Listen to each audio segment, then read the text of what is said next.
కోసమే కాదు, రాజకీయ వారసత్వంపై కూడా బిగ్ ఫైట్ నడుస్తోంది. ప్రాంతీయ పార్టీల్లో వారసత్వం వార్ ఎలా ఉంటుందో తెలియంది కాదు. ఇప్పుడు వైఎస్ఆర్ వారసుడు ఎవరనేది కొత్త చర్చ తెర మీదకొచ్చింది.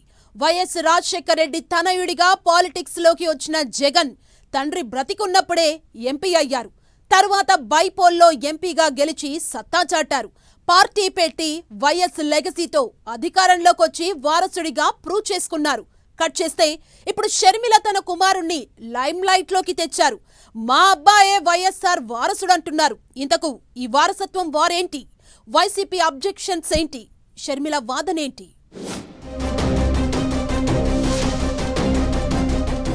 వైఎస్ఆర్ వారసుడెవరు?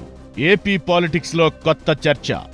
వైఎస్ వారసుడిగా పాలిటిక్స్ లోకొచ్చి ప్రూవ్ చేసుకున్న జగన్ ఇప్పుడు తన కుమారుడే వైఎస్ వారసుడు అంటున్న షర్మిల.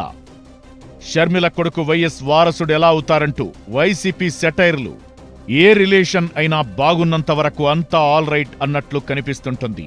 చిన్న తేడా కొట్టినా వై నాట్ అంటూ వాయిస్ రేజ్ చేయడం, తగ్గేదలే అంటూ ఢీ కొట్టడం కామన్ అయిపోయింది.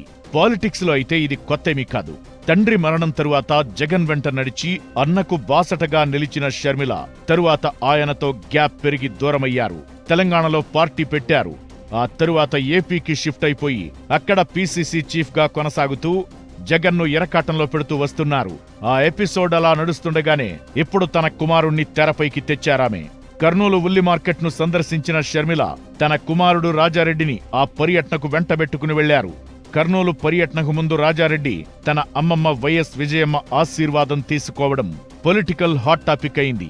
ఉల్లి మార్కెట్ పరిశీలన తరువాత మీడియాతో మాట్లాడిన షర్మిల తన కుమారుడి రాజకీయ అరంగేట్రంపై ఇంట్రెస్టింగ్ కామెంట్స్ చేశారు. తన కొడుకు రాజకీయాల్లోకొస్తే తప్పేంటి అంటూ ప్రశ్నించారు. అంతే, నెక్స్ట్ అవర్ నుంచే రచ్చ స్టార్ట్ అయింది. అయితే వైసీపీ నేతలెవరూ నేరుగా రియాక్ట్ కాకపోయినా వైసీపీ సోషల్ మీడియా మాత్రం పోస్టులు హోరెత్తించింది. రాజారెడ్డి వైఎస్ వారసుడెలా అవుతారు? అందుకు అవకాశమే లేదంటూ సోషల్ మీడియాలో పోస్టులు, కామెంట్లతో రెచ్చిపోయారు. వైసీపీ రియాక్షన్ పై షర్మిల అదే రేంజ్లో ఇచ్చిపడేస్తున్నారు. ఎవరు అవునన్నా కాదన్నా వైఎస్ రాజకీయ వారసుడు తన కుమారుడేనని కుండబద్దలు కొట్టేశారు. తన కుమారుడికి రాజారెడ్డి పేరును స్వయంగా తన తండ్రి వైఎస్ రాజశేఖర రెడ్డే పెట్టారని గుర్తు చేస్తున్నారామె. ఎవరు ఎంతగా ముత్తుకున్నా, అరిచి గీపెట్టినా దేనినెవరూ మార్చలేరని చెబుతున్నారు. తన కుమారుడింకా రాజకీయాల్లోకి అడుగు పెట్టనేలేదు, అప్పుడే వైసీపీలో అంత గాబరా ఎందుకంటూ సెటైర్లు వేస్తున్నారు. అయితే ఎక్కడైనా కుమారులే రాజకీయ వారసులుగా వచ్చిన సందర్భాలు ఉన్నాయి.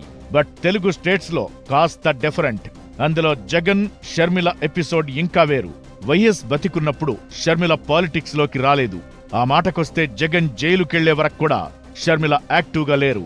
అన్న అరెస్ట్ అయ్యాక పాదయాత్ర చేసి ప్రజల్లోకి వెళ్లి జగన్ కు తోడు నీడగా ఉన్నారు. అలా ఆమె వైఎస్ఆర్ కుమార్తెగా ప్రజాదరణ పొందారు. తరువాత అన్నతో విభేదాలు వచ్చి దూరమయ్యారు. ఆ తరువాత ఆమె పాలిటిక్స్ లైమ్లైట్ లో ఉంటూ వస్తున్నారు.